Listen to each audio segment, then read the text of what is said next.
서로 인사하겠습니다. 건강하시지요?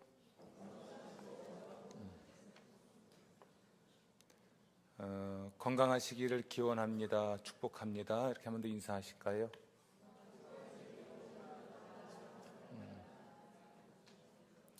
이 생명과 건강은 우리 인간에게는 가장 근본적으로 중요한 질문이고 주제이죠. 오늘날 이 생명과 건강을 사업의 내용으로 삼는 그러한 사업도 많이 있죠. 대부분의 돈을 좀 많이 버는 사업이 생명과 건강 쪽이 아닌가 그런 생각합니다. 저도 이 생명과 건강에 대해서 관심이 많고요. 특히 어떻게 하면 건강하게 살 수 있을까에도 관심이 있지만 건강하지 못할 때는 어떻게 고칠 수 있을까에 대해서도 관심을 많이 갖습니다. 우리 몸매 또는 우리 마음의 치료를 이야기할 때는 적어도 이 두 가지는 동의를 하는 것 같아요. 하나는 과학적 치료, 그러니까 병원을 가고 의사를 만나고 약을 처방하고 약을 먹고 때로는 수술도 하고 시술도 하고 하는 이런 치료의 영역이 하나 있는 것 같고요. 또 하나는 이제 자연 치료라고 하죠. 몸의 면역력을 강화해서 치료한다든지 자연적인 어떤 그 순리에 맞춰서 고쳐가는 일도 있는 것 같습니다. 말기 암 환자들이 이제 병원에서 이제 포기를 할 수밖에 없을 만큼 과학적으로는 그런 거죠. 그럴 경우에 왜 다들 산으로 들어갈까요? 또 의외로 그렇게 산으로 들어가서 몸을 치료하고 나오지 못하지만 살 수 있는 시간을 늘리는 그런 경우도 이렇게 보면서 우리 몸의 치료와 또 회복 능력이 매우 특별하다는 걸 우리가 간접적으로 알게 되죠. 우리는 그리스도인들이죠. 우리는 의학적 치료 인정합니다. 자연 치료 인정합니다. 그러나 또 하나 중요한 치료가 있죠. 하나님의 치료. 아멘. 저는 하나님의 치료를 믿습니다. 인간의 생명과 건강이 중요한 주제일 수밖에 없는 건 하나님이 사람을 만드실 때 영혼을 만드시고 보이지 않는 영적 존재로만 만드신 것이 아니라 물질을 가진 존재, 그러니까 육체가 있는 존재로 만드셨기 때문에 그렇습니다. 우리의 몸은 노화의 과정을 지나서 마침내 세상을 떠나게 되죠. 노화, 우리 몸의 기능이 좀 약해지는 것이기도 하잖아요. 또는 사고로 인해서 부상 또는 상처를 입을 수도 있고, 우리가 물질을 가진 존재라는 것은 이렇게 물리적인 영향을 받아서 몸의 건강을 잃을 수도 있는 존재인 겁니다. 하나님이 이렇게 육체를 가진 존재로 만드셨다면 우리 몸이 망가졌을 때 그 몸을 치료하고 회복하시는 것 또한 하나님의 크신 사랑이죠. 그러니까 하나님은 우리의 영혼만 구원하시지 않고 우리의 몸도 구원하시는 것입니다. 예수님의 생애를 보면 예수님께서 누군가의 죄를 용서하는 일도 하셨지만 오히려 그에 대한 이야기보다는 사람들의 병을 고치는 일에 대한 기록이 더 많아요. 몸의 병을 고치는 것, 몸의 장애를 고치는 것, 또 마음의 상처를 치유하는 것, 몸과 마음을 고치는 일이 예수께서 하나님의 아들 곧 그리스도이신 것에 대한 증거가 되는 것이었죠. 예수님이 십자가에 달려 죽임을 당하셔서 완성하신 하나님의 구원은 우리를 우리 죄에서 구원하는 우리 영혼의 구원만이 아니라 우리를 우리 몸과 마음의 병에서 장애에서 구원하는 그 구원을 포괄하고 있는 겁니다. 이것을 우리는 하나님의 전인 구원이라고 하죠.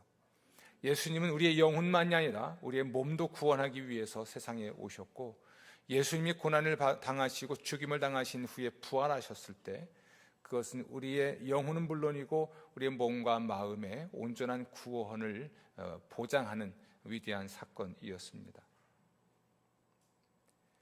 그런데 우리의 몸과 마음을 치료하는 이 하나님의 치료는 예수님이 세상에 다시 오실 때 있을 부활에 근거합니다. 그러니까 우리가 다시 살아날 것, 부활할 것이라는 사실에 근거해서 여기서 오늘 이 세상에서 우리 몸과 마음의 치료를 기대할 수 있게 되는 거죠. 예수님이 세상에 다시 오시는 날이 있습니다. 아멘. 그날은 세상의 끝날이죠. 2000년 전에 예수님이 이스라엘의 마리아의 몸에서 태어나신 사건 말고 이제는 세상에 다시 오시는 사건이 있을 것인데, 그때는 세상의 끝날이 될 것입니다. 그때가 되면 우리 그리스도인들이 부활할 것입니다. 매장을 해서 우리의 몸이 흙으로 돌아가든, 화장을 해서 납골당에 모시거나 또는 자연으로 돌려보내든 우리의 육체가 사라지겠지만, 예수님 다시 오실 때 우리의 육체가 부활하고 부활체, 부활의 몸을 가진 존재로서 우리는 살게 되겠죠. 성경을 보면 요한계시록 20장에 보면 천년왕국이라는 게 나옵니다. 예수님이 지상에 오시고 그때 우리 그리스도인들이 부활하여 예수님과 함께 1000년 동안 이 세상에서 왕노릇하는 시간입니다. 그리고 이 1000년 왕국이 끝나면 마귀가 최종 심판을 받아 지옥에 들어가고, 그 이름이 생명책에 기록되지 아니한 사람들도 부활하여 하나님의 최종 심판을 받고 지옥에 들어갑니다. 우리 그리스도인들은 예수님이 세상에 다시 오실 때 그때 부활하여 예수님과 함께 1000년 동안 이 세상에서 왕노릇하다가 하나님이 마귀와 불신자를 최종 심판하신 후에 있을 새 하늘과 새 땅에서 우리 예수님과 함께 영원히 살게 되겠죠. 저는 이 상태를 영생 복락의 상태라고 표현을 합니다. 요한계시록은 그때의 상태, 우리가 부활한 상태로 부활한 몸을 가지고 영원히 살게 되는 그 상태를 기록해 놓았는데요. 한번 읽겠습니다. 요한계시록 21장입니다.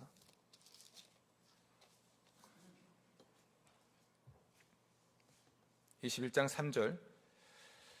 내가 들으니 보좌에서 큰 음성이 나서 이르되 보라, 하나님의 장막이 사람들과 함께 있음에 하나님이 그들과 함께 계시리니 그들은 하나님의 백성이 되고, 다 같이 하나님은 친히 그들과 함께 계셔서 모든 눈물을 그 눈에서 닦아주시니 다시는 사망이 없고 애통하는 것이나 곡하는 것이나 아픈 것이 다시 있지 아니하리니 처음 것들이 다 지나갔음이로라.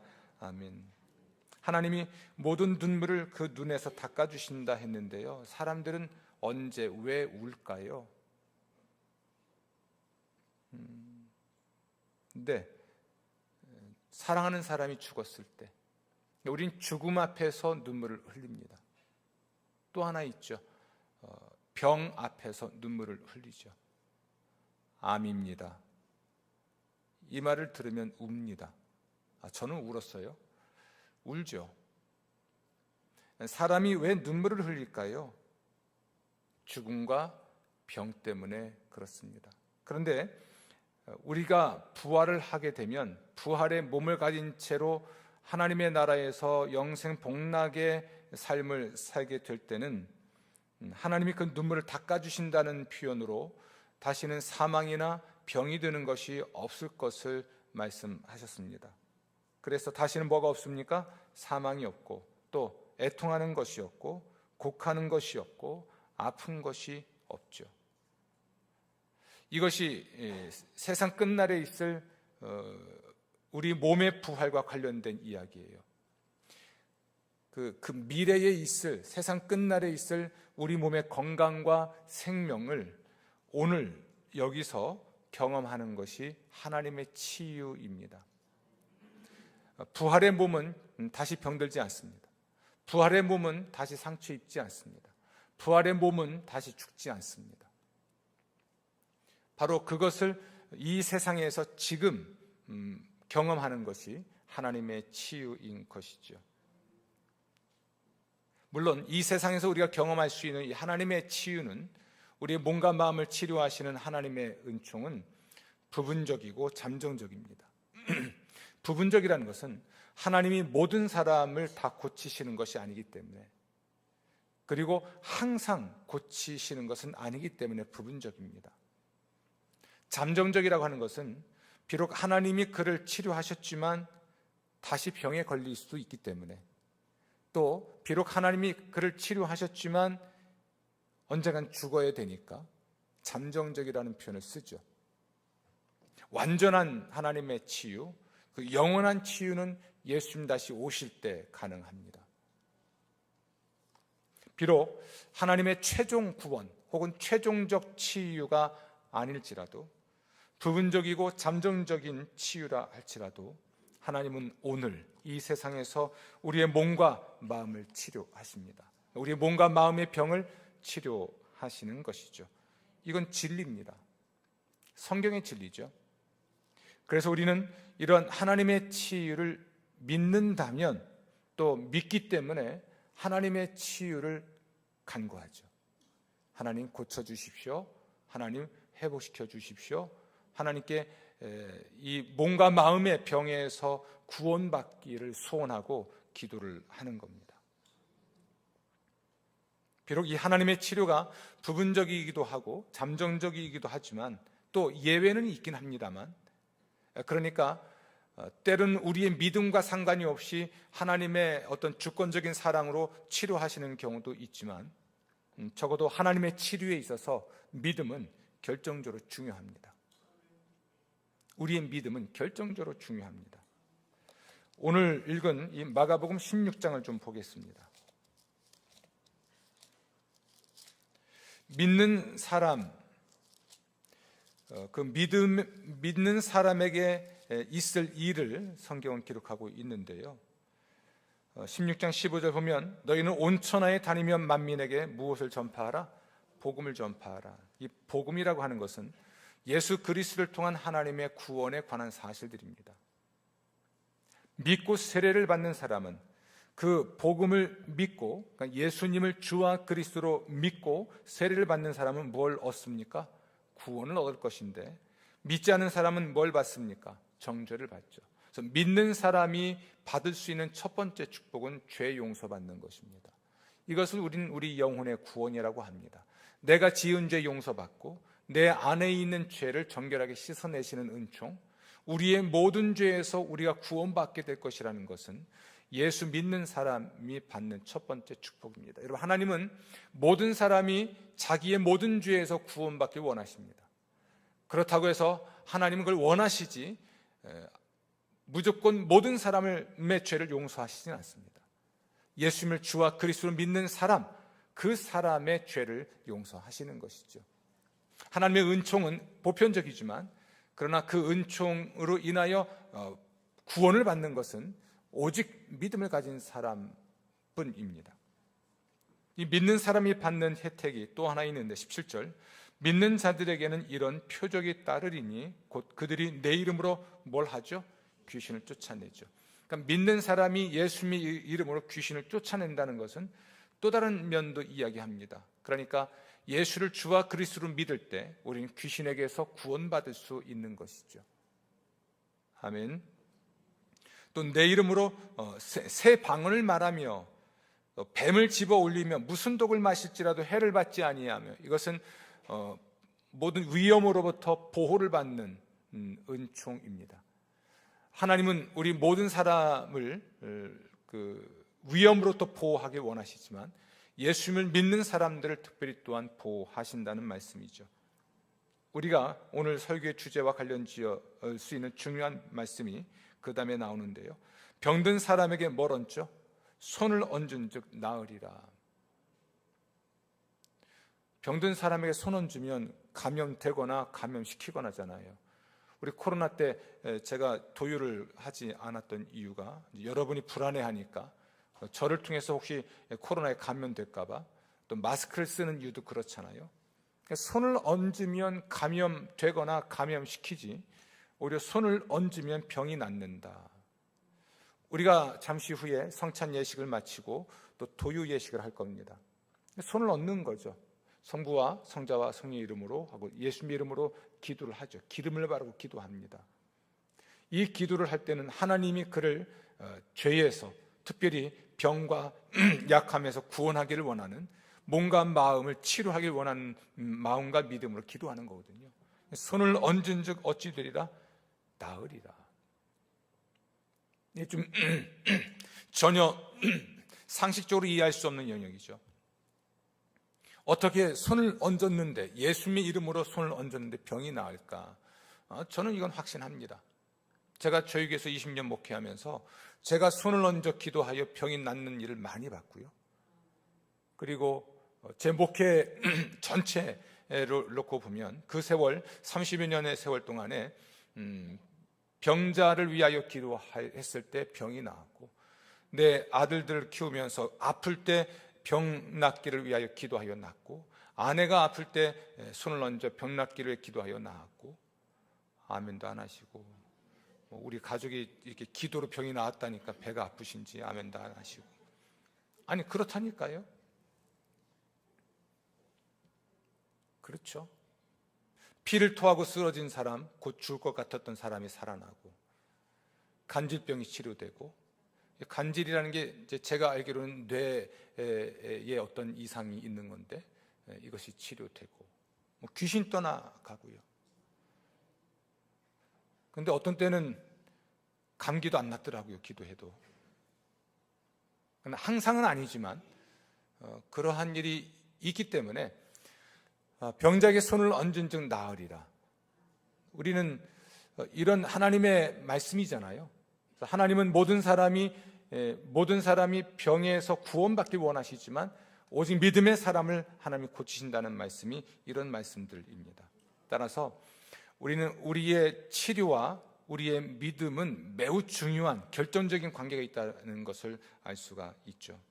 게일 어윈이라는 목사님이 이렇게 말씀하십니다. 예수는 이 땅에 계실 때 병자들을 값없이 치유하셨다. 어떤 곳에서는 모든 병자를 고치셨고, 때때로 아주 드물게 뛰어난 믿음을 칭찬하셨고, 지금까지 치유를 계속하고 계신다. 예수께서 치유하시지 않은 경우는 치유에 대한 불신이 자리 잡은 곳에서 뿐이었다. 여러분, 기독교 신앙에서 믿음은 매우 중요하죠. 믿음 그러면 우리는 히브리서 11장을 항상 떠올립니다. 한번 보실까요? 히브리서 11장.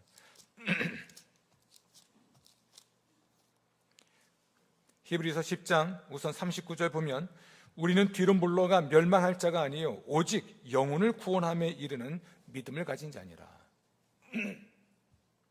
그래서 영혼을 구원한다는 것이 보이지 않는 어떤 영을 구원하는 것을 의미하는 것이 아닙니다. 이 영혼을 구원하는 믿음이라는 것은 우리 인간의 전 존재를 구원하는 믿음을 가졌다라는 말입니다. 그리고 우리의 모든 삶을 구원하는 것을 의미합니다. 영혼을 구원한다는 것이 단지 영을 구원하는 것이 아니라 몸을 구원하고 우리의 모든 삶을 구원하는 것을 의미합니다. 우리 영혼을 구원함에 이르는 믿음을 가졌다. 그런데 이 믿음은 어떤 힘을 갖고 있냐면 바라는 것들의 실상이고 보이지 않는 것들의 증거다. 바라는 것인데 아직 이루어지지 않았기 때문에 그건 보이지 않는 거잖아요. 바라는 것인데 아직 이루어지지 않아서 보이지 않습니다. 근데 믿음의 눈에는 보입니다. 아멘 안 하시네. 잠시 한번 소개할 시간이 있을지 모르겠습니다만 이스라엘의 왕 아합의 때에 엘리야라는 선지자가 있었습니다. 그가 기도를 했을 때 3년 반 동안 이스라엘 땅에 비가 내리지 않았었죠. 그런데 그가 다시 기도를 하니까 비가 내리기 시작했습니다. 그런데 이 비가 내리게 한 주인공이 엘리야예요. 그가 기도할 때 비가 내렸으니까 그가 이스라엘 왕 아합에게 했던 말이 기가 막힌 말입니다. 왕이여 올라가소서 큰 비 소리가 들립니다. 이게 뭘까 생각해 봤습니다. 아직 땅에 비가 내리지 않습니다. 그런데 엘리야는 들었어요. 뭘 들었습니까? 비 소리를 들었어요. 그것도 큰 비 소리를 듣습니다. 아직 비가 내리지 않는데 믿음의 귀로는 듣는 거죠. 믿음의 눈으로는 보는 것이죠. 이건 하나님께서 하실 일들을 미리 보고 미리 듣는 매우 신비한 일이긴 합니다. 어쨌든 그런 후에 엘리야는 산에 올라가서 기도하잖아요. 무릎 꿇고 머리를 무릎 사이에 넣고 7번 기도했다. 우리 그렇게 알고 있습니다. 제가 해봤습니다. 무릎 꿇고 무릎 사이에 머리를 집어넣으려고 했는데 세상 굽혀지질 않아요. 베들레헴이 커서. 요가하는 분은 가능할 것 같습니다. 워낙 3년 반 동안의 기근으로 인해서 아마 엘리야가 강제적으로 금식하지 않았을까. 그래서 홀쭉해진 배를 가지고 굽혀서 가능했을 것 같습니다. 그러나 그 자세는 기도의 간절함을 의미합니다. 무릎 꿇고 무릎 사이에 머리를 넣고 기도했다. 엘리야는 미리 들었죠. 비가 내리는 소리를 들었습니다. 그리고 기도했어요. 그것도 계속해서 바로 비가 내린 게 아니기 때문에 하나님이 비를 내리실 때까지 기도를 한 것이었죠. 그리고 마침내 3년 반 동안 열리지 않았던 하늘이 열리고 그 하늘에서 비가 내려 그 땅에 열매를 내게 했습니다. 이 엘리야 이야기는 야고보가, 주님의 형제 야고보가 병자를 위한 기도를 할 때 소개한 인물이에요. 그의 이야기입니다. 그런데 병자를 위한 기도를 소개할 때 따라합시다. 믿음의 기도는 역사하는 힘이 많다. 기도를 하지만 믿고 하는 기도가 이루어진다는 겁니다. 그리고 그 믿고 드린 기도 또는 믿고 기도한 사람으로서 엘리야를 소개한 것이죠. 확실한 것은 이 믿음은 위대하다는 것입니다. 바라는 것, 그러나 아직 이루어지지 않아서 우리 눈에 보이지 않는 것이지만 믿음을 가진 사람은 그 믿음의 눈에는 그것이 보이는 거예요. 그래서 하나님께 기도하게 되죠. 믿음은 바라는 것들의 실상이고 보이지 않는 것들의 증거라는 말은 믿음에 대한 정의가 아니라 믿음의 범위와 능력에 대한 것입니다. 무엇을 믿을 것인가? 6절 말씀 보면 믿음이 없이는 하나님을 기쁘시게 하지 못하나니 하나님께 나아가는 자는 반드시 그가 계신 것과 또한 자기를 찾는 이 자들에게 상 주시는 이심을 믿어야 할지니라. 하나님이 존재하신다는 것을 믿어라. 아멘. 그분이 자기를 찾는 자에게 상 주신다는 것을 믿어라. 그래야 믿음을 갖게 되고 그 믿음으로 인해서 하나님과 동행하게 되고 하나님의 은혜를 누리게 된다고 말씀합니다. 여러분, 하나님은 모든 사람에게 상 주시길 원하십니다. 모든 사람에게 복을 주길 원하십니다. 그건 하나님의 사랑이죠. 하나님이 세상을 이처럼 사랑하사 독생자를 주셨으니 이는 그를 믿는 자마다 멸망하지 않고 영생을 얻게 하려 하십니다. 하나님이 자기의 아들을 인류의 구원자로 세상에 보내실 때는 이 세상을 사랑하셨기 때문에 그렇습니다. 하나님의 사랑은 보편적입니다. 모든 사람을 사랑하십니다. 그러나 구원받는 사람은 따로 있습니다. 하나님은 모든 사람이 구원받길 원하시지만 예수를 주와 그리스도로 믿는 사람만 구원하십니다. 하나님은 모든 사람에게 상을 주길 원하시지만 6절 말씀에 의하면 하나님을 찾는 자에게 상을 주십니다. 하나님을 찾을 때는 하나님을 믿기 때문에 찾는 거죠. 하나님의 존재를 믿기 때문에, 그분의 살아계심을 믿기 때문에, 그분의 능력을 믿기 때문에, 하나님의 사랑에 대하여, 하나님의 능력에 대하여, 하나님의 주권에 대하여, 하나님의 섭리에 대하여 마음이 열려 있는 겁니다. 그래서 그 모든 것을 받아들일 수 있는 이 수용성이 있는 사람이죠. 신뢰하기 때문에 하나님을 찾는 것이죠. 우리 이야기 한번 해볼까요? 다른 분 이야기를 하면 또 서운해하니까 제 이야기를 하죠. 암입니다. 그 말을 듣고 이 암의 정체를 알기 위해서 제가 얼마나 많은 데이터를 찾아봤겠습니까? 그렇죠? 두 번째로 어느 병원에 가야 되나? 이 폐암을 잘 고치는 병원이 어딘가? 찾아봐야죠. 그것은 곧 그 병원에 있는 의사가 누군지를 보는 겁니다. 의사들의 프로필을 보죠. 어느 대학을 나왔나, 또 이 사람은 이 수술을 얼마나 또 많이 했고 잘했나, 100% 고치지 못했지만 또 얼마나 많은 사람을 고쳤을까, 뭐 별의별 자료를 다 찾아봤겠죠. 그리고 그 병원을 찾아갑니다. 그리고 그 병원의 의사를 만나죠. 그리고 그 병원에서 하자는 대로, 의사가 하자는 대로 네 하고 순종합니다. 거부하지 않죠. 거부할 수도 없습니다. 하나님을 찾는다는 것이 그런 것 아닐까요? 하나님을 신뢰한다면 우리는 하나님을 찾습니다. 하나님께 찾아가죠. 하나님께 고쳐달라고 부탁을 드리죠. 하나님께 자신의 목숨을 맡기고 자기의 인생을 맡기죠. 여러분, 제가 수술대를 올라갔을 때 제가 마취를 했잖아요. 전신 마취를 하고 올라갑니다. 그럼 뭘 의미할까요? 내 생명 맡기는 거죠. 거긴 또 뭐가 포함됩니까? 내 인생 맡기는 거예요. 근데 의사가 내 몸에 뭘 어떻게 할 줄 알아요? 폐를 치료하라고 했더니 심장을 건들 줄 어찌 압니까? 혈관을 잘못 건드려서 제가 혹시 의료사고가 날지 어찌 압니까? 근데 그 상황에서는 의심하지 않습니다. 선택할 수도 없고요. 그냥 마취 상태에서 무슨 일을 했는지도 모르는 채 깨어나서 숨을 무쉬면서 헉헉거릴 뿐이지 다른 건 다 의사에게 맡겨지잖아요. 여러분, 하나님의 치료를 믿습니까? 하나님의 구원을 믿습니까? 그 믿음이 어느 정도인가요? 우리가 병원에 가서 우리 몸을 의사에게 맡기고 전신 마취 상태에서 어떤 일이 벌어지는지도 모르는 채 내 목숨을 맡기고 내 인생을 맡기는 만큼이신가요? 우리의 믿음은 어쩌면 의사에 대한 신뢰, 의사의 전문성, 그의 실력, 그의 임상 경험, 이것을 신뢰하는 것만큼도 하나님을 신뢰하지 못하는 건 아닌가 생각해 봅니다. 여러분, 인생 하나님께 맡기실 수 있습니까? 여러분의 목숨은요? 여러분의 사업은 어떻습니까? 그분을 그렇게 신뢰한다면 여러분 하나님을 얼마나 찾으십니까? 얼마만큼 하나님을 만나시죠? 우리가 병원 문을 두드리고 의사의 방문을 놓고 하는 것처럼 얼마만큼 하나님의 방을 놓고 하시고 우리 하나님을 만나려고 하십니까?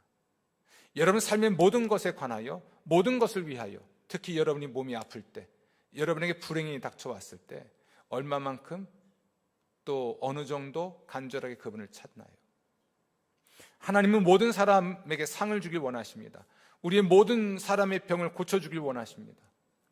그러나 그분을 신뢰하는 것, 그분의 사랑에 대하여, 그분의 능력에 대하여, 그분의 섭리에 대하여, 그분의 주권에 대하여 마음을 열고 다 받아들이는, 그러므로 그분에게 내 목숨을 맡기고 내 재산을 맡기고 내 인생을 맡기는 이런 절대적인 신뢰를 우리가 보이는 그 믿음을 통해서 우리가 구원을 받을 수 있겠는데요. 과연 그런 믿음이 있는가? 히브리서 11장 6절은 믿음의 내용에 관한 것입니다. 여러분, 하나님에 관하여 이것을 믿으시나요? 그분 계십니다. 눈에 보이지 않지만 그분 존재하세요. 그분 살아계십니다. 그냥 이렇게 무기체처럼 죽어있는 존재가 아니라 살아계십니다. 자기를 찾는 이에게 상을 주십니다. 우리를 위하여 일하시는 분이란 이야기입니다. 우리의 필요를 아시고 공급하신다는 것이죠. 그분은 인격을 갖고 계시죠. 그분은 사랑이 있습니다. 자비로우십니다. 아멘. 이 모든 것, 하나님에 관한 모든 것에 대하여 내가 마음이 열려 있어서 그걸 받아들이는 거죠. 이게 믿음입니다. 어린아이처럼 받아들이고 어린아이처럼 신뢰하고 어린아이처럼 자신을 내어 맡기는 거죠. 마치 갓난아이가 강보에 쌓여서 엄마의 품에 안겼을 때 가장 행복하고 가장 안전한 것처럼, 잠시라도 엄마 품을 떠나면 불안해서 울고 보채는 것처럼, 우리의 믿음은 그분을 절대적으로 신뢰하고 그분께 우리의 몸뚱아리를, 우리의 인생을 맡기는 것이 믿음입니다. 그 믿음의 사람을 하나님이 축복하십니다. 그 믿음의 사람에게 상을 주시죠.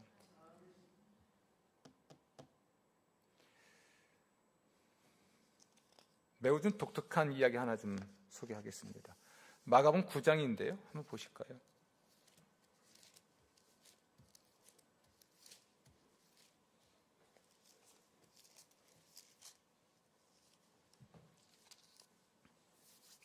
오늘 저는 여러분에게 매우 이상한 얘기하고 있는 겁니다.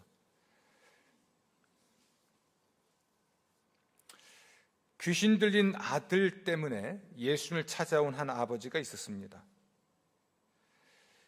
이 귀신 때문에 이 아들은 마가복음 9장 18절 보면 거꾸러져 거품을 흘리고 이를 갈고 파리해졌습니다. 심지어 22절 말씀 보면 귀신이 그를 죽이려고 불간물에 자주 던지기도 했죠. 예수님이 이 아버지를 만나서 질문을 했습니다. 언제부터 그랬습니까? 아버지 대답은 어릴 때부터라고 했습니다. 그러면서 이 아버지는 하는 말이 무엇을 하실 수 있거든 우리를 불쌍히 여기사 도와주옵소서. 무엇을 하실 수 있거든 우리를 불쌍히 여기사 도와주옵소서. 그런데 예수님의 대답이 조금은 이상합니다. 할 수 있거든이 무슨 말이냐? 믿는 자에게는 능히 하지 못할 일이 없느니라. 아멘. 이 말은요, 당신의 질문이 잘못됐습니다 라는 이야기입니다. 내가 뭘 할 수 있는지를 묻지 마시고 당신이 나를 믿고 있는지에 대해서 물어봐야 됩니다. 그 얘기예요. 나는 나를 신뢰하는 사람에게 못할 것이 없습니다. 당신이 나를 신뢰하지 않는다면 나는 당신에게 아무것도 할 수 없고, 당신이 나를 믿는다면 나는 당신에게 무엇이든 할 수 있습니다. 여러분, 예수님이 무엇을 하실 수 있는가라는 질문을 우리가 하기 전에, 근본적으로 그 질문이 중요하지 않고, 왜냐하면 그분은 우리의 주와 그리스도이시니까. 우리의 치료에 관하여 우린 질문을 해봐야 됩니다. 나는 정말 예수님을 나의 주와 그리스도로 믿고 있는가? 그분의 사랑, 그분의 자비, 그분의 능력, 그분의 주권, 그분의 지식, 지혜, 이 모든 것에 대해서 열려있고 수용하고 있는가? 이 질문을 해봐야 합니다. 그래서 우리는 이 아버지의 또 다른 대답을 주목할 필요가 있습니다. 24절, 그 아이의 아버지가 소리를 질러 이르되 내가 믿나이다. 나의 믿음 없는 것을 도와주소서. 제가 믿겠습니다. 나의 믿음 없는 걸 좀 도와주십시오. 그날 예수님께서는 그 아버지의 아들에게서 귀신 쫓아내십니다. 아버지의 믿음으로 아들이 치료받은 것이죠. 내가 예수님께 열려 있을 때, 예수님을 절대적으로 신뢰할 때, 하나님의 사랑과 능력을 신뢰하고 그분께 내 삶을, 내 목숨을 내어 맡길 때, 나로 인해서 내 자식이 사는 거예요. 하나님이 내 믿음을 통하여 내 자식을 치료하시는 거죠. 성경에는 아픈 사람의 믿음 때문에 고치신 일도 있지만, 그보다는 그의 주위 사람들, 그를 사랑하는 사람들, 아버지든 어머니든 그 주변 사람들의 믿음으로 인해서 병자가 치료받는 기록들이 너무나 많습니다. 우린 질문을 잘해야 되겠습니다. 하나님, 그분은 살아계십니다. 그분은 전지전능하시죠. 무소부재, 안 계신 곳이 없습니다. 그런데 그분은 또한 사랑이십니다. 그분은 자비로우십니다. 우리를 구원하길 원하십니다. 우리가 죄 때문에 신음하고 병 때문에 신음하고 죽음 때문에 눈물 흘리고 불안 때문에 떨고 하는 것을 원하지 않으세요. 우리는 그 하나님의 사랑을 신뢰하죠. 우리는 진실하게 질문을 해봐야 돼요. 나는 과연 하나님을 그러한 분으로 인정하고 있는가? 그분이 살아계신다고 정말 믿는가? 그렇다면 그분을 찾는 것으로 여러분의 믿음이 증명되어야 합니다. 그분께 찬양하는 것으로, 그분께 기도하는 것으로, 그분을 예배하는 것으로, 그분의 뜻에 순종하는 것으로 여러분의 믿음을 입증해야 할 것입니다. 믿습니다라고 말을 하는 게 아니라 여러분의 삶으로 입증해야 하겠는데요. 여러분의 믿음을 입증하는 것은 바로 여러분의 기도예요. 특히 병자를 위해서 하나님의 치유를 원한다면 우리는 기도를 해야 하는데요. 여러분이 기도하는 것으로 여러분의 믿음이 표현될 것입니다. 엘리야, 야고보서 5장에서는 병자를 위한 기도를 함에 있어서 믿음의 기도, 의인의 기도를 이야기할 때 엘리야를 소개하는데, 여러분, 엘리야는 한 번 기도하고 끝내지 않았습니다. 이런 상황이죠. 엘리야가 갈멜산 꼭대기 올라가서 기도를 합니다. 무릎에 머리를 넣고 기도를 하죠. 그리고 자기의 사환, 자기의 신분꾼이죠. 신분꾼에게 꼭대기 올라가서 바다를 좀 보라고 합니다. 어떤 것도 보이지 않았죠. 또 올라가서 보게 합니다. 7번 반복하게 합니다. 그러니까 7번째 이 사환이 와서 보고하기를 손만한 크기의 구름을 보고 온 거예요. 저 바다에서 이 손바닥만한 구름을 보고 온 거죠. 됐다, 내려가자. 뭐가 됐습니까? 제가 주목하는 건 그 일이 7번 반복됐다는 것입니다. 하나님의 징조를 분별할 수 있는 능력, 저 바다 저편에서 이 손바닥만한 구름 하나만 보고도 이게 비구름으로 간파할 수 있는 이 분별력, 그때 기도가 끝난 겁니다. 이 하나님의 징조가 보일 때까지, 하나님의 치료, 하나님의 구원, 하나님의 축복에 대한 징조가 보일 때까지 그의 기도는 계속됐다고 볼 수 없죠. 우리는 딱 한 번 기도하고 끝냅니다. 혹은 한 번 기도하거나 좀 일정 몇 시간 기도하고 끝냅니다. 또는 일주일 정도, 한 달 정도 기도하고 끝냅니다. 그러니까 이렇게 말할 수 있습니다. 따라합시다. 긴 병에는 믿는 자가 없다. 예. 긴 병에 효자 없다더니 긴 병에는 믿는 자가 없어져 버립니다. 하나님을 신뢰하는 믿음으로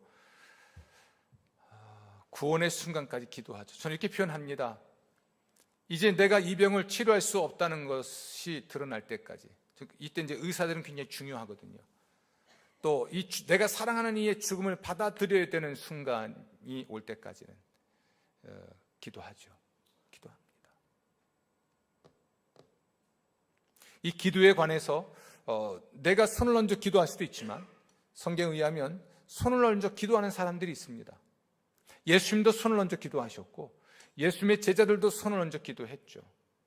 제가 잠시 후면 성찬 예식을 하고 도유를 할 겁니다. 도유 예식을 할 텐데 야고보서 말씀처럼 기름을 바르고 제가 손을 얹죠. 제가 이때 하는 기도는 아주 단순합니다. 성부와 성자와 성령의 이름으로 아멘 하지만 주여 이 사람의 병을 고치소서. 단순한 기도예요. 몸을 고치시고 마음 고치소서, 죄에서 구원하소서, 이런 것들을 마음에 담아서 치유를 위해 기도하는 겁니다. 성찬 예식 후에 도유 예식을 통해 하나님의 치유를 간구하는데 손을 얹으면 병이 나으리라 믿기 때문에.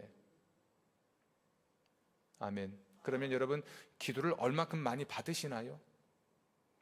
기도를 받으러 나오시는 분들이 계시고 안 나오시는 분들도 계십니다. 그건 자유이지만 자신이 몸이 아플 때, 자신의 삶에 문제가 있을 때 기도를 받으러 나오고 또는 기도를 받으십니까? 또는 혹은 여러분이 그 병 치료를 위해서 하나님께 기도하시나요? 혹은 여러분의 그런 치유를 위해서 예배에 얼만큼 헌신하십니까? 자신의 문제를 해결하기 위해 예배 현장, 말씀을 듣는 현장, 찬양하는 자리, 기도하는 자리에 얼마나 나가시나요? 그리고 목회자한테 기도를 받기 위해서 무릎을 꿇으시나요?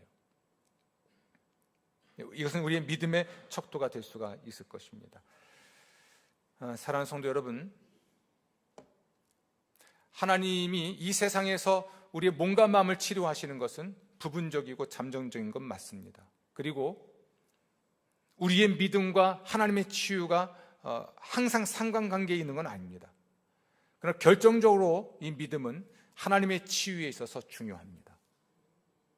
하나님을 믿을 때, 예수님을 주와 그리스도로 진정으로 믿을 때 하나님께 나아가고 그분께 치료를 위해 기도하고 하나님의 주권적인 사랑과 너그러운 자비로 우리를 고쳐주시죠.